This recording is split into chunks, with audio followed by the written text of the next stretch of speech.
Jimi Hendrix was probably the first guitar hero, the first guy who could really blow people away with what he could do with the instrument. On the other side of the Atlantic, mild-mannered Jimmy Page blew up the blues and created the prototype for 2 decades of heavy metal with his band, Led Zeppelin.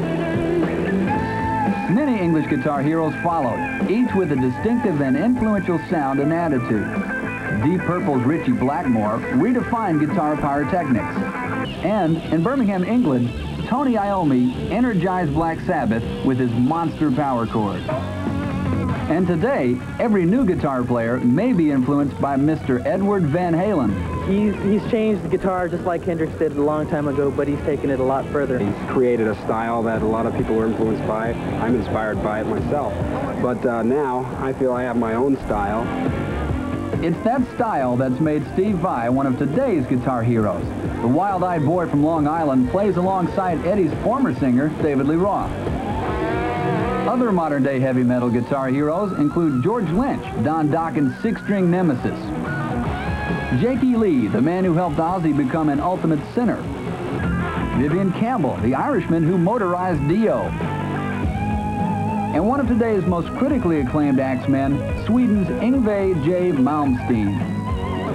Guitar heroes make their reputation live on stage, and no one knows this better than Steve Vai. I don't think about anybody when I'm playing with Dave on stage. I don't think about what anybody else is thinking either. My head goes out, and I'm having a great time. I feel ecstatic on that stage. Sometimes I feel like I'm going to explode.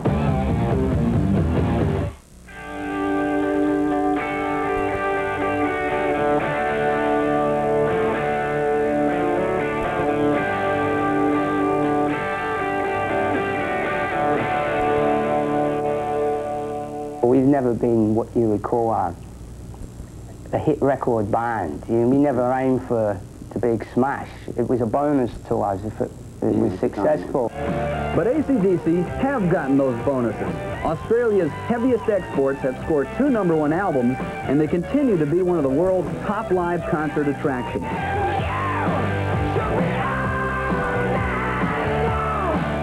I can always go on and have a good time.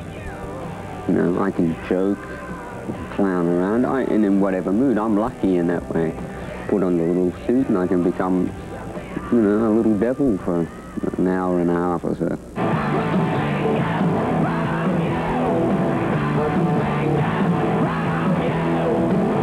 This year, the Masters of Metal met the Master of Horror when AC/DC recorded their very first film soundtrack.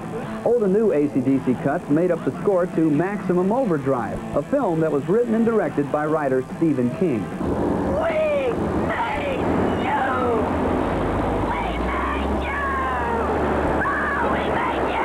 We were lucky because Stephen King, you know, he more or less let us do what we wanted to do. They're a headbanger group because they really, really are loud, and we're dealing with a kind of overpowering, grinding, mechanistic feel.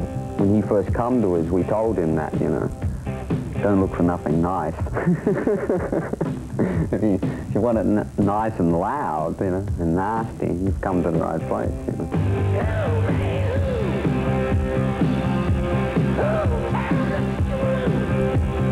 On a general scale, we've always strayed away from the Hollywood thing. Yeah, Phil Collins seems to have covered that market quite well. Sorry, Phil.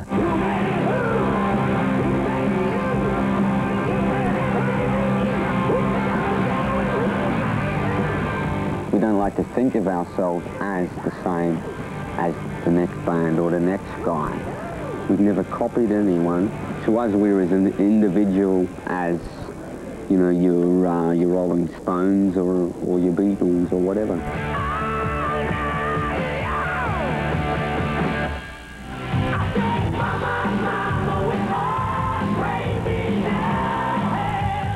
As long as you have kids, you'll have heavy metal. I would say suburban more than urban. It has every album that the bands you like puts out. If, you know, something looks interesting, I'll buy it, yeah.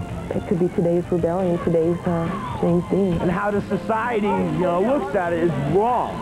They don't know what it's all about. Heavy metal, though, is a pure outpouring of emotion.